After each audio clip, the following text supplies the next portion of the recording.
On a voulu l'interdire à un moment donné. On nous a menacés. On a même dit aux Russes qu'ils n'ont rien à faire au Mali.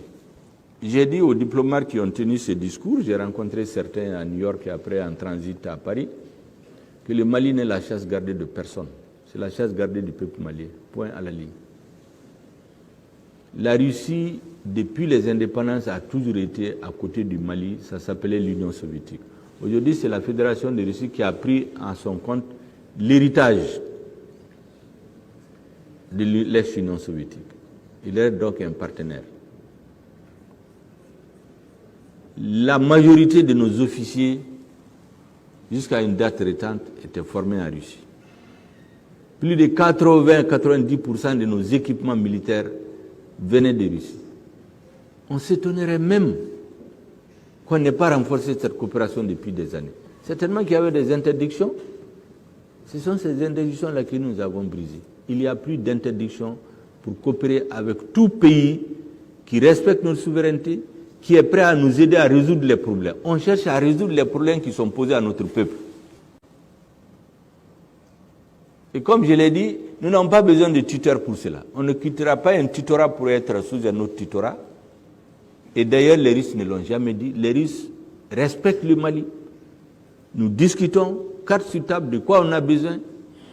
Et ce dont on a besoin, on l'achète. Le Mali ne cherche de l'aumône auprès de personne.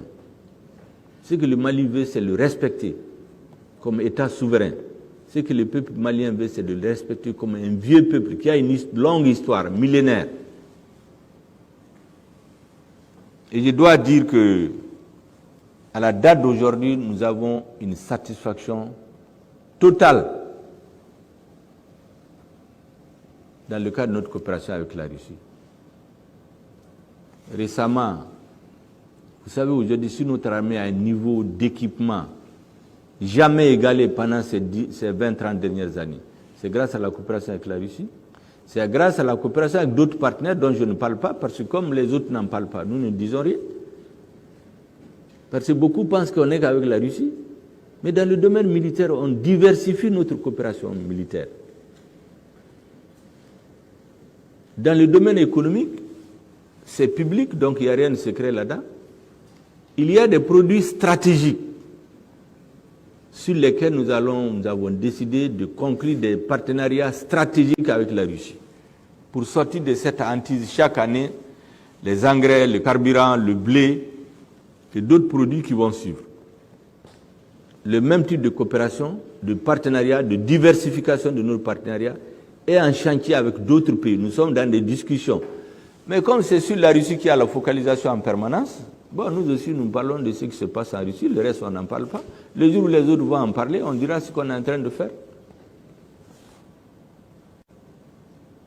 Donc, c'est ce qui explique. On a des relations historiques avec la Russie qu'on n'aurait pas dû affaiblir. Ensuite, aujourd'hui, la Russie nous a ouvert les bras lorsqu'on a été abandonné. Aujourd'hui, la Russie est proactive. Notre délégation a quitté il y a quelques semaines.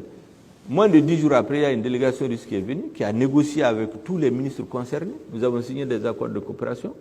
Et les résultats vont être visibles dans les semaines et les mois à venir. Voilà ce que je peux dire à ce niveau. En bref, nous n'avons pas d'ennemis. Comme tous les États, nous avons des amis. Les amis, c'est ceux qui nous respectent. C'est ceux avec qui on peut coopérer comme partenaire dans le cadre du gagnant-gagnant.